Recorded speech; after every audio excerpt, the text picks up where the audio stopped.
बारगाह रिसालत मुआब सल्लल्लाहु ताला अलैहि वसल्लम में एक बार दुरूद पाक का हदिया पेश करें।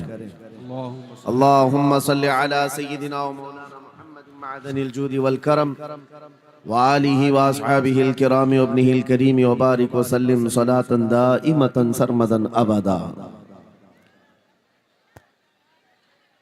आज हल्द्वानी की तारीख में एक अजीम समा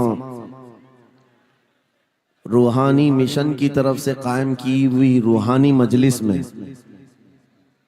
ऐसा लगता है हवा का मौसम बता रहा है वो जुल्फ अपनी लहरा रहे हैं। क्या बात है भाई, सुभान अल्लाह। सवारी तैबा से चल पड़ी है हुजूर तशरीफ ला रहे हैं। सुभान अल्लाह। वो आएंगे आते होंगे अभी आएंगे, वो आएंगे आते होंगे अभी आएंगे, यही सोच के हमने महफिल को सजा रखा है। अज़ीज़ान गिरामी वक़ार, मुहिब्बे गिरामी, फाजिल जामे हज़रतुल अल्लामा मुफ्ती नईम अज़हरी साहब, हज़रत अल्लामा मुफ्ती शाहिद अज़हरी साहब और दीगर उलमाए ज़वील एहतराम जो यहाँ पर मौजूद हैं, मशकूर व ममनून हूँ इनकी इज्जतों का। मुफ्ती नईम साहब क़िबला ने जो कुछ भी मेरे मुतालिक तारुफ कराया, मैं हेच मदा उस लायक नहीं हूँ। अल्लाह मुझे उनके हुस्ने ज़न के मुताबिक बना दे। यकीनन वो मेरी सोहबत नहीं बल्कि मैं उनकी सोहबत हासिल किया और माशाअल्लाह ये वो उलमा हैं जो अपने दौरे तालिब इल्मी में भी अपनी सलाहियतों और अपनी अखलाक की बुलंदियों की एक छाप छोड़ते हैं।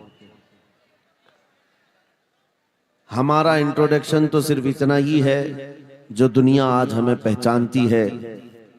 या रसूल अल्लाह तेरे इश्क की बदौलत मुझे जिंदगी मिली है। वाह क्या बात है, मेरी बात बन गई है तेरी बात करते करते। सुभान अल्लाह। है जो जिंदगानी बाकी ये इरादा कर लिया है, तेरे मुनकिरों से आका मैं मरूंगा लड़ते लड़ते। क्या बात है, सुभान अल्लाह। बड़ी अजीब बात है, मैं आप हजरात के दरमियान यहाँ आया, इलाके की जोग्राफियत मालूम करना मेरी आदत रहती है। इत्तिफाकी बात है, मौलाना शाहिद साहब अजहरी ने ये मुझे बताया कि ये चौक भी मुजाहिद चौक कहलाता है। सुभान अल्लाह। और यकीनन यहाँ मुजाहिदीन को होना भी चाहिए। और शायद 17 नंबर भी है कुछ, जो हमारे बद्र की तारीख भी है। क्या बात है भाई, सुभान अल्लाह।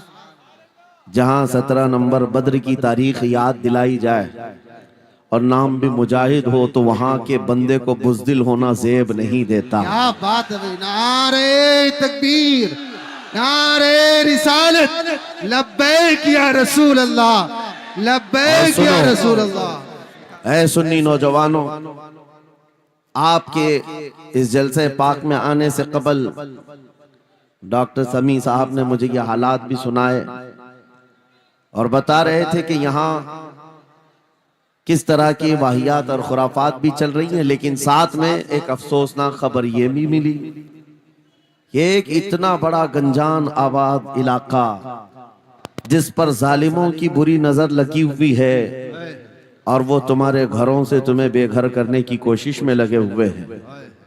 एक बात याद रखो, मैं आज के इस मिंबर से उन्हें पैगाम दे करके जाता हूँ, तुम क्या तुम्हारे बाप दादाओं ने भी उखाड़ने की कोशिशें की हैं। क्या बात। और सिर्फ ये एक खित्ता नहीं है, एक खित्ता नहीं है, इन कीड़ों की तो कोई हैसियत नहीं। इनका बाप इजराइल मिलकर गज्जा को कुछ नहीं कर सका। कत्ल करने का मतलब फना करना नहीं होता। इजराइल जैसी जालिम ताकत जिसके पास सुपर पावर ताकतें, पेट्रोट मिसाइल भी हैं, दादा अमेरिका साथ में खड़ा हुआ है, यूरोपीय यूनियन साथ में खड़ी है और निहत्ते कंकरियां लेकर खड़े होने वाले बच्चों का मुकाबला कर रहे हैं। और एक दो नहीं 10,000 से ज्यादा कत्ल भी कर डाले, बच्चों को मार भी दिया, लेकिन पेट नहीं भरा, डर खत्म ही नहीं हुआ। वो डर अभी भी खत्म नहीं हुआ। हजारों को कत्ल तो कर लिया, लेकिन रात की नींद और चैन अभी भी बेकार है, गारत है, क्योंकि उन्हें अंदाजा है इस बात का कि इनमें एक भी जिंदा बाकी रह गया तो कल का वो सलाहुद्दीन बन सकता है। ओए, क्या बात, तारीख दोहराई जा सकती है। तुम्हारे इलाकों को उखाड़ फेंकने और इसको बेघर करने की एक ही साजिश होती है कि ये गुलामाने उम्मते मुहम्मदिया में रसूल पाक सल्लल्लाहु ताला अलैहि वसल्लम की इस उम्मत में कोई शेर बेदार ना हो जाए, वरना कुत्तों की नींद हराम करके रख देगा। ओए, क्या बात है। मेरे अजीजों, अपनी वैल्यू समझो, अपनी हैसियत समझो। जब तुम्हारे साथ बुरी नजर लग जाए तो तुम्हारे उरूज और इर्तिका की मंजिलें शुरू हो जाती हैं। उन जालिमों को ये तारीख याद होना चाहिए कि जब मेरे ख्वाजा सरकार गरीब नवाज हिंदुस्तान तशरीफ लाए थे, उनके आने के बाद जो कुछ भी उनके साथ किया गया, उनके बाप दादाओं ने तारीख बताई होगी। गरीब नवाज को निकालने के लिए, उनकी झोपड़ी उजाड़ने के लिए, उनके खीमे को तोड़ने के लिए, यहाँ तक के सरकार गरीब नवाज जिस दरख्त के नीचे बैठे वहां से उठवा दिया, क्या क्या नहीं किया। लेकिन आज तारीख 800 साल के बाद भी सन्नाटे तार थप्पड़ मार करके बता रही है, जिसको तुम यहाँ से बेघर करने की कोशिश कर रहे थे, अल्लाह ने उसे ऐसा बादशाह बनाया, तुम्हारी हुकूमतें 5 साल के बाद डील डोल होने लगती हैं, और उस मर्द कलंदर की हुकूमत 800 साल से चल रही है, वो भी गर्दनों पर नहीं, लाखों दिलों पर हुकूमत कायम है। क्या बात है भाई, सुभान अल्लाह। कुरान में अल्लाह फरमाता है, वो अम्मा मा यनफउन्नास फयमकुतु फिल अर्द, जो लोगों को नफा देता है वो जमीन में बरकरार रहता है। बेशक। कुरान की आयत पढ़ करके मैं तुम्हें हौसला देता हूँ, तुम्हें यह हौसला देता हूँ। अल्लाह ने कुरान में फरमाया, इन्ना अर्दी वासिआ, मेरी जमीन बहुत कुशादा है, मेरी जमीन बहुत कुशादा है। रब ताला फरमाता है, वलक़द कतबना फी ज़बूरी मिन बादि ज़िक्र अन्नल अर्द यरिथुहा इबादियस सालिहून, हमने ज़बूर में ये लिख दिया है कि हम इस जमीन का वारिस नेक बंदों को बनाएंगे। सुभान अल्लाह। आप इस बात के खौफ में न रहे, इस बात के खौफ में न रहे। अजीजा ने गिरामी वक़ार, जो काम तुम्हें करने के लिए कहा गया है वो क्या है? वो एक ऐसा इनकलाब इस जमीन से आना चाहिए, एक ऐसा इनकलाब। आपको मैं एक बात बता दूं तारीख में, जो तुम्हारी सिचुएशन और तुम्हारी हालत के मुताबिक हो, मैं वो बात करने की कोशिश करता हूं ताकि तुम्हारे दिल पर असर हो। आप जिस इलाके में रह रहे हैं, आप यहाँ के हालात बेहतर जानते हैं। वो दिन याद करो जब नबी पाक सल्लल्लाहु ताला अलैहि वसल्लम ने ऐलान नबूवत फरमाया मक्का में, और उसके बाद कुफ्फार और मुशरिकीन का जुल्म शुरू हो गया। गरीब सहाबा को पकड़कर मारते थे। हजरत बिलाल हबशी, हजरत खुबैब इब्न अदी, हजरत खब्बाब इब्न अल-अरद, हजरत जैद बिन दसना, हजरत अम्मार बिन यासिर, ये वो सहाबा हैं जिनको सिर्फ मारा नहीं गया है, आग में तपाया गया है। सब कर लिया। मॉब लिंचिंग मक्का के जालिम करते थे बहुत। और एक दिन ऐसा आया, तवज्जो, मैं जो कहने जा रहा हूं, नबी पाक सल्लल्लाहु ताला अलैहि वसल्लम हरम पाक में दाखिल हुए, मस्जिद हरम में आए। खाने काबा की चाबी उस वक्त उस्मान बिन शैबा के पास हुआ करती थी, जो ईमान लाए हुए नहीं थे। यह हज़रत उस्मान गनी नहीं है, वो दूसरे उस्मान है। उस्मान बिन शैबा के पास काबे की चाबी होती थी। हुजूर पाक सल्लल्लाहु अलैहि वसल्लम ने उनके पास आकर के कहा, उस्मान काबे की चाबी दो, दरवाजा खोल के मैं अंदर जाना चाहता हूं। उन्होंने कहा, नहीं, तुम हमारा दीन छोड़े हुए हो, हमारे दीन से तुम बरगश्ता हो, मैं तुम्हें काबे में अंदर आने नहीं दूंगा। किससे कहा? कायनात के आका और मौला रसूलुल्लाह से। हुजूर ने कुछ नहीं कहा। तवज्जो, मेरे आका ने फरमाया उस्मान याद रखना, एक दिन ये चाबी मेरे पास होगी और ये चाबी मैं जिसको चाहूंगा दूंगा और कयामत तक उससे कोई चाबी छीन नहीं सकेगा। सुभान अल्लाह, सुभान अल्लाह। इतनी बड़ी बात, जबकि मक्का के हालात बहुत अलग थे। जगह जगह सहाबा को मारा जा रहा था और छुप छुप करके इस्लाम की तबलीग की जा रही थी। उस जमाने में मेरे आका फरमाते हैं उस्मान, ये चाबी एक दिन मेरे हाथ में होगी काबे की, मैं जिसे चाहूंगा अता करूंगा और फिर कयामत तक उससे कोई चाबी नहीं छीन सकेगा। यह हदीस पाक में मौजूद है। उस्मान बिन शैबा कहते हैं पहले तो मुझे हंसी आई, क्योंकि ये खाने काबा की चाबी की जिम्मेदारी आम नहीं होती, खानदानी है, बरसों से चली हुई विरासत के साथ आती है। और ये इस तरह से मुझे कह रहे हैं कि चाबी इनके पास चली जाएगी। और फिर उस्मान बिन शैबा कहते हैं इनके हालात देख करके तो लग नहीं रहा था कि चाबी जाएगी, लेकिन जलाल जिस अंदाज में गुफ्तगू हो रही थी, ये देखकर डर भी लग रहा था कि कहीं ये सचमुच चाबी ले तो नहीं लेंगे। फिर उस्मान बिन शैबा कहते हैं वो हालात भी आ गए कि जब रसूलुल्लाह हिजरत करके चले गए मक्का से, सहाबा भी घर बार छोड़कर चले गए। उस्मान बिन शैबा कहते हैं आप तो दिल मेरा चौड़ा हो गया, कहां मुझसे चाबी लेने की बात कर रहे थे, कहां इनका घर भी नहीं बचा, घर भी छोड़कर जाना पड़ा। अगर कल तुम्हारा घर छोड़कर जाना पड़े तो मेरी ये बात याद रखना, इस हदीस को याद रखना।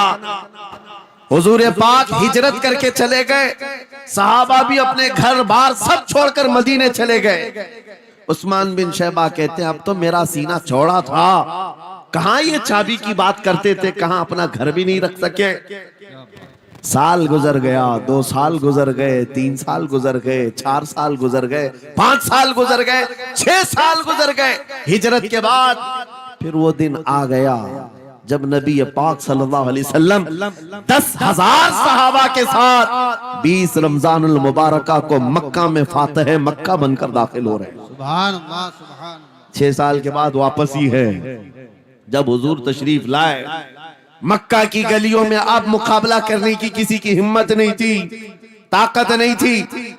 हुजूर पाक जैसी हरम मक्का में दाखिल होते हैं, सारे इधर उधर छुप करके भाग रहे थे जिन्होंने जुल्म किया था अपने दौर में। कोई इसके घर भाग रहा है, कोई उसके घर भाग रहा है। वो दिन आएगा, याद रखो, वो दिन याद रखना। कुफ्फारे मक्का भाग रहे थे, जान बचा रहे थे, और मेरे आका काबे के पास खड़े होकर के ऐलान कर रहे थे आज तुम्हारी जान बख्श दी गई है, आज तुम्हारे लिए रहमत का दिन है, हम आज किसी के साथ मुकाबला नहीं करेंगे। हुजूर अपनी रहमत के खैरात बांट रहे हैं। फिर अब सुनो, 10,000 सहाबा के साथ जब मक्का मुकर्रमा में मेरे आका दाखिल हुए, अब खाने काबा खोलने की बात थी। चाबी किसके पास है? उस्मान बिन शैबा के पास। बुलाया रसूलुल्लाह ने, कहा है उस्मान बिन शैबा? आए, सर झुकाए हुए आए, ईमान लाए हुए नहीं थे। कहा लाओ चाबी। चाबी दे दिया हुजूर के हाथ में। कहा है उस्मान, क्या मैंने ये बात नहीं कही थी एक दिन ये चाबी मेरे हाथ में आएगी? वो सर नहीं उठा सके, सर झुकाए खड़े रहे। मेरे आका ने अपने हाथों से चाबी खोला, खाने काबा का दरवाजा खोला और वहां से सारे शिर्क व कुफ्र की आलाइशों को पाक किया। फिर उसके बाद चाबी बंद करके अब सुनो, मेरे आका बाहर आए और फरमाया आज मैं ये चाबी ऐसे आदमी के हाथ में दूंगा जिससे कयामत तक कोई छीन नहीं सकेगा। क्या बात है, सुभान कितना बड़ा फरमान है मेरे आका का। सुभान। हुजूर ने जब ये फरमाया तो जो बड़े बड़े सहाबा थे उनके दिलों में एक ख्वाहिश थी, काश चाबी हमें मिल जाए, हमारे खानदान में चलती रहे। वहां सिद्दीक अकबर भी हैं, फारूक आजम भी हैं, उस्मान इब्न अफ्फान भी हैं, हैदर कर्रार भी हैं, रिदवानुल्लाहि अलैहि मजमाइन। सब सहाबा के दिल में ख्वाहिश थी ये चाबी हमें मिल जाए। मेरे आका सल्लल्लाहु अलैहि वसल्लम ने सबकी तरफ देखा और फिर आयत पढ़ी, इन्नल्लाह यअमुरुकुम अन तुअद्दुल अमानाति इला अहलिहा। बेशक अल्लाह तुम्हें हुक्म देता है अमानत उसके अहल के सुपुर्द कर दो। ये आयत पढ़ करके मेरे आका फिर उन्हीं शख्स को बुलाते हैं जिनके पास पहले से चाबी थी। उस्मान बिन शैबा, करीब आओ, करीब आओ। वो कहते हैं मेरी तो हालत गैर थी, आज तो मैं मुजरिम बन करके आया था, कैदी बन करके आया था, मुझे तो आज मारा जाना था, ईमान लाए हुए नहीं थे।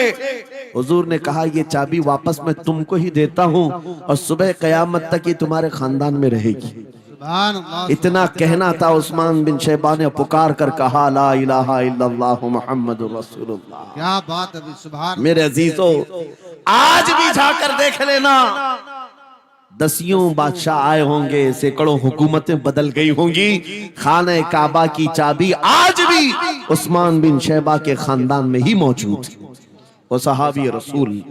मैं ये हदीस इसलिए आपके सामने अर्ज किया, तुम उस रसूल के उम्मती हो, उस रसूल के उम्मती हो जिन्हें एक बार ललकार करके चैलेंज कर दिया गया था कि काबा की चाबी नहीं देंगे। मेरे आका सल्लल्लाहु अलैहि वसल्लम ने अपने जलाल और जमाल के संगम के साथ ऐलान फरमाया था ये चाबी मेरे हाथ में होगी। आज उस हबीब कायनात रसूल कायनात सल्लल्लाहु अलैहि वसल्लम की उम्मत को मैं ये हदीस सुना करके अर्ज कर रहा हूँ, हालात अगर मक्का जैसे आ गए तो नर्वस मत हो जाना, हमारा घर लुट जाएगा, हमारी चाबियां चली जाएंगी, हमारे कुवाड़ दरवाजे बंद हो जाएंगे। उस नबी को याद करना, आका आपका उम्मती अगर बेघर किया जा रहा है, आपकी तरफ से मदद आ जाए और आएगी, मेरा यकीन है मदीने से आवाज आएगी। आज ये जालिम कुत्ते अगर तुम्हारा दरवाजा बंद करते हैं, इंतजार करो, इंतजार करो, कुछ देर की खामोशी है, फिर शोर आएगा। आज कुत्तों का वक्त है, कल हमारा दौर आएगा। नारे तकबीर, नारे रिसालत, अज़मते रसूल, शाने रसूल, फैजाने औलिया इकराम, फैजाने आशिक़े रसूल। नारे तकबीर। बात सिर्फ इतनी है कि हम छोटी छोटी तकलीफों से बिलबिला उठते हैं और हम सबर की तरफ नहीं देखते। हमें हालात आज हिला दिए जाएंगे, झिझोड़ दिए जाएंगे। कुरान पाक में रब ताला फरमाता है अम हसीबतुम अन तदखुलुल जन्नह वलम्मा यातिकुम मसलुल लज़ीना खलौ मिन क़ब्लिकुम मस्सतहुमुल बअसाउ वद्दर्राउ वज़ुलज़िलू हत्ता यक़ूलर रसूलु वल्लज़ीना आमनू मअहु मता नस्रुल्लाह अला इन्न नस्रल्लाहि क़रीब। मेरा रब फरमाता है क्या तुम ये सोच कर बैठे हो कि ऐसी ही जन्नत में दाखिल हो जाओगे और पहले वालों को जिस तरह तकलीफें आई तुम्हें नहीं आएंगी?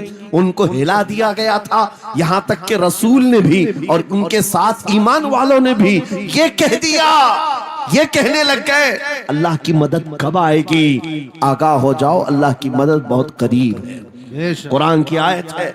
तुम अगर ये गुमान करके बैठे हो कि यूं ही जन्नत में चले जाए, हाँ यूं ही हम सारी मंजिलें तय कर लेंगे, जिसका जितना ईमान होगा उतना वो आजमाया जाएगा, उतने इम्तिहानात से गुजारा जाएगा। आज ऐ नौजवानों, तुम्हारे इम्तिहान का वक्त करीब आने वाला है। तुम्हें क्या करना चाहिए? क्या करना चाहिए? इम्तिहान देने के लिए तैयार रहना चाहिए, वरना हवाओं की कीड़े मत बनना। आज हवा उनकी चल रही है तो उनकी जय जय करेंगे, कल इनकी चल रही है इनकी जय जय करेंगे। ईमान वालों की ये मेयार नहीं है। जो ईमान वाला है वो हर आंधी में डटा रहता है, जमा रहता है। खालिद बिन वलीद को याद करो, एक लश्कर लेकर के वो एक इलाके में गए थे। तवज्जो है नौजवानों, हाँ मैं देख रहा हूं बहुत सारे खड़े हुए हैं और बैठे हुए भी हैं। जो जैसा है वहीं जमा रहेगा, क्योंकि ये महफिल रसूल है, महफिल रसूल है। जाहिर सी बात है खड़े होने वाले वो भी उतना सवाब हासिल करेंगे, बैठे हुए भी।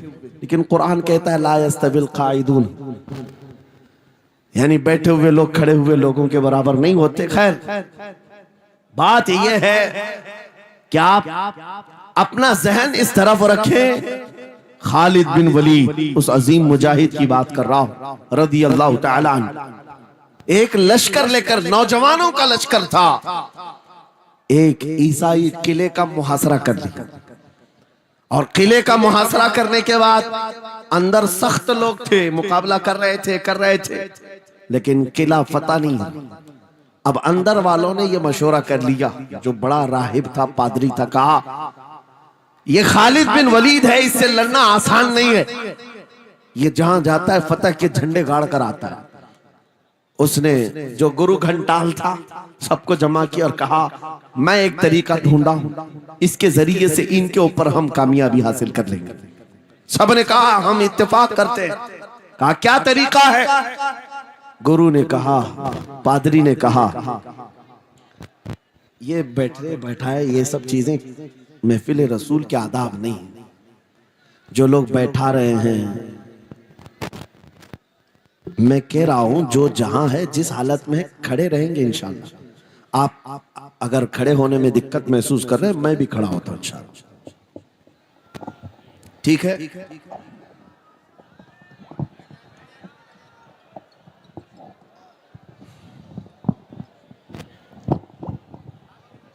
सुभान अल्लाह। मुझे पता है सब जवान हैं, सुबह तक खड़े होने को तैयार, और हम भी खड़े रहेंगे इंशाअल्लाह। अब ठीक है, अब कोई किसी को बिठाए भी नहीं, कोई किसी को खड़ा भी ना करे। दुरूद पाक पढ़ लीजिए एक बार। अल्लाहुम्मा सल्ली अला सय्यिदिना मुहम्मद व आलिहि व अस्हाबिहि व बारिक वसल्लम। मुझे पता है मुफ्ती साहब, मैं ये आपको बता दूं, हर जलसे में ये हाल हम देखते हैं। वजह यह है कि हम कुर्सी पे बैठे रहते, कुछ लोगों को नजर नहीं आते, वो हंगामा करते रहते, इधर से नहीं दिख रहे, उधर से नहीं दिख रहे, और आसपास जो बैठे हुए हैं इनको वो अड़चन समझते कि ये बीच में हाइल हो गए। लेकिन मैं इतनी बात कहता हूं, अल्हम्दुलिल्लाह हमारी वो कौम है, मुझ जैसे एक निकम्मे, मैं एक गुलाम और खादिम हूं, मुझे देखने के लिए वो बीच में किसी को बर्दाश्त नहीं कर पाते, तो ये अपने रसूल और अपने दरमियान किसी और को क्यों बर्दाश्त कर सकती है? क्या बात है, बहुत अच्छा। हम गुलामों के लिए इनके जज्बात हैं, तो रसूल के लिए जज्बात और हैं। अल्हम्दुलिल्लाह वो इश्क अभी सलामत है, इसीलिए तो हम घूम रहे हैं। अगर मरे होते तो मुर्दों को कौन खिताब करता? जिंदगी अभी बाकी है और हमें उम्मीद भी बाकी है, उम्मीद बाकी है। खुराफात आ गई है, मुझे पता है, गलत काम बहुत आ गए हमारे मोहल्ले में। मुझे सुबह से बताया गया बहुत सारे, ये एक मोहल्ले का अलमिया नहीं है, हम जहां जा रहे हैं शहरों के शहर नशे में तबाह हैं, बर्बाद हैं, लेकिन साथ में मुझे इस बात का यकीन है हुजूर की ये उम्मत गुनहगार तो हो गई है लेकिन गद्दार नहीं है। क्या बात है, बहुत। हुजूर की गद्दार नहीं है। आज भी अगर इनसे कह दो, चाहे वो किसी भी तरह का अमल रखता हो, हुजूर की इज्जत की बात आई तो अपनी गर्दन लेकर हाजिर होने को तैयार सुभान अल्लाह है या नहीं मेरी इस बात पर? सुनो, खालिद बिन वलीद जब किले का मुहासरा कर चुके हैं, ईसाई पादरी ने अपने सारे साथियों से कहा हम इनको 3 दिन का टाइम देते हैं कि हम इनको सुलह करने की बात करेंगे, लेकिन मेरी एक शर्त होगी, ये अपने नौजवान साथियों को लेकर बाजार से गुजरते हुए आ जाए, अगर सही सलामत इनके सारे फौजी आ गए हम किले की चाबियां दे देंगे। सारे ईसाइयों ने पूछा क्या करना, क्या चाहते हो? उस पादरी ने कहा मुल्क की मशहूर खूबसूरत लड़कियों को और जरो जवाहरात को मैं रास्ते पर बिछा दूंगा, नंगी लड़कियों को खड़ा कर रखूंगा, जब खालिद बिन वलीद की फौज यहाँ से गुजरेगी, नौजवान है, नफ्स भड़कता है, और इस तरह से एक नौजवान को खरीदने के लिए 2 ही चीजें होती हैं, एक औरत है, दूसरी दौलत है, और नौजवान इसमें फिसल जाता है। मैं जानता हूं कि जब ये दोनों चीजें सजा कर रख दी जाएं, खालिद बिन वलीद के ये लश्करी टूट पड़ेंगे औरतों पर और दौलत पर, हम आसानी से इन पर काबिज हो जाएंगे। सबने वाह वाह किया, तालियां बजाई, और पादरी आकर खालिद बिन वलीद से कहता है हम आपसे लड़ना नहीं चाहते, हम आपसे मुकाबला नहीं करना चाहते, आप 3 दिन के बाद अपने लश्करियों को लेकर इस बाजार से गुजरते हुए आ जाइए, सही सलामत अगर आप पहुंच गए तो किले की चाबियां आपके हवाले कर दूंगा। तवज्जो, खालिद बिन वलीद ने कहा मंजूर है, ये शर्त मैं इत्तेफाक करता हूं। वापस आया, अपने साथियों से कहा जंग नहीं करनी है, लेकिन एक ही शर्त उन्होंने रखा है, 3 दिन के बाद इस बाजार से गुजर कर हमें जाना है, लेकिन कोई ना कोई हरबा तो होगा, कोई ना कोई साजिश तो होगी, हर चीज के लिए तैयार रहना। खालिद बिन वलीद अपने उन नौजवान लश्करियों से कह रहे थे, ऐ नौजवानों, तवज्जो से सुनना इस बात को, आज भी दुनिया ये सारे हरबों पर अमल कर रही है हमारे साथ, हमारे नौजवानों के साथ। खालिद बिन वलीद के 3 दिन गुजर गए, ईसाइयों ने अपनी तैयारियां खूब कर ली, बाजार में ओरियां लिबास में, आधे लिबास में नंगी लड़कियों को खड़ा किया, सरो जवाहरात दौलत के अंबार बिछा दिए। जब खालिद बिन वलीद के सिपाही मैदान में गुजरते हुए उस बाजार में आते हैं, पहला कदम रखा था, नजरें पड़ गई, खालिद बिन वलीद रुक गए, पलट गए, अपने लश्करियों से कहा, वही आज मैं तुमसे कह रहा हूं। उन्होंने कहा था, ऐ नौजवानों, ऐ रसूलुल्लाह के शहदाइयों, तुम्हारी इम्तिहान का दिन है, आज तुम्हारे इम्तिहान का दिन है।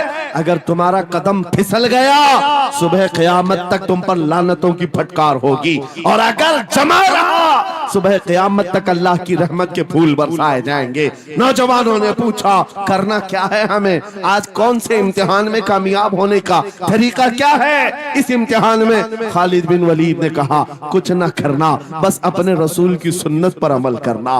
कहा, हम तो करते हैं, यहाँ क्या करना है? खालिद बिन वलीद कहते हैं, मैंने मेरे मुस्तफा करीम को देखा है, जब रसूलुल्लाह मदीने के बाजार से गुजरते थे, अपनी नजरें नीची करके जाते थे। आज तुम बाजार से जा रहे हो, बस इस सुन्नत पर अमल कर लो, अपनी हया की नजरें झुकाकर चलना, फिर उसके बाद अल्लाह मालिक है।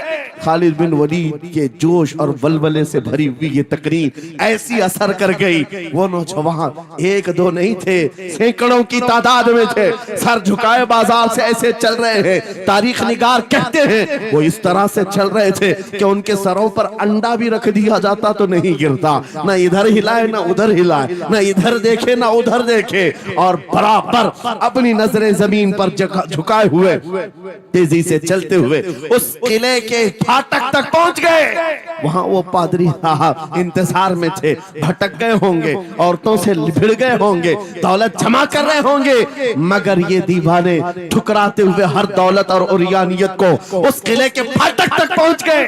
पादरी सामने आया, किले की चाबियां वादे के मुताबिक खालिद बिन वलीद की गोद में डाल दिया और कहा, एक बात बताओ ऐ खालिद, एक बात तो बताओ, ये जो तुमने जमात, ये जो तुमने लश्कर जमा किया है सिपाहियों का, ये इंसान है या फरिश्ते हैं? इनके दिल है या नहीं? इनकी ख्वाहिशात है या नहीं? इनके जिस्मों में नफ्स है या नहीं? हमने मुल्क की सबसे खूबसूरत तरीन औरतों को खड़ा कर दिया था, दौलत को बिछा दिया था, इनमें से एक भी उसकी तरफ तवज्जो नहीं किया। खालिद बिन वलीद मुस्कुराकर जो जवाब देते हैं वो हमारा ईमान होना चाहिए। क्या जवाब देते हैं? फरमाते, नादान, ऐसा ही उन आंखों को तू खरीदने की कोशिश कर रहा था जिन आंखों में पहले से जमाले मुस्तफा बसा हुआ। क्या बात है भाई, सुभान अल्लाह।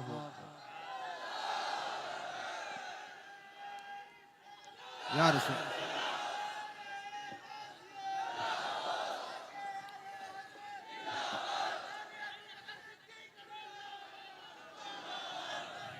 ये जो लोग लाइट के करीब हैं, इनसे गुजारिश है कि आप हट जाएं, करंट लग। मेरे अजीजों, ये जवाब था उन आंखों को दुनिया का हुस्न क्या धोखा दे सकता है जिन आंखों में पहले से जमाले मुस्तफा बसा हुआ। और तारीख ने बार बार ये गुमराह करने की कोशिशें की, एक बार नहीं, 2 बार नहीं। कलयुबी में एक हिकायत है, हजरत शहाबुद्दीन कलयुबी ने लिखा है, 3 भाई एक ईसाई बादशाह की कैद में आ गए थे, तीनों सगे भाई थे और जवान भी थे। जवान ज्यादा है इसलिए खिताब कर रहा हूं, इसका मतलब ये नहीं है कि बूढ़ों के लिए कोई नसीहत नहीं, इंसान है, नफ्स है, तो सबके लिए, सबके लिए। 3 जवान कैद में आ गए, बादशाह ने उनको ऑफर दिया कि मेरे दीन में आ जाओ, मैं सिपाही बना लूंगा, वजीर बना लूंगा, मगर वो रसूलुल्लाह के गुलाम थे, मेरे आका के शहदाई थे। कहा, इतनी आसानी में तो हम दीन नहीं बेच सकते। तवज्जो है नौजवानों, ये सब तुम्हारे साथ हो रहा है, दौलत तुम्हें दिखाकर, हुस्न तुम्हें दिखाकर अगर दुनिया खरीद सकती है तो लानत है ऐसे तुम्हारी जिंदगी पर। तुफ है। फिर वो कैसा ईमान वाला है, कैसा मुसलमान है जिसने अपने नबी की मोहब्बत को हल्की चीज में बेच दिया। उसका कोई ताल्लुक नहीं है। अला ला ईमान अली मल्ला मोहब्बत अला। आला हजरत ने लिखा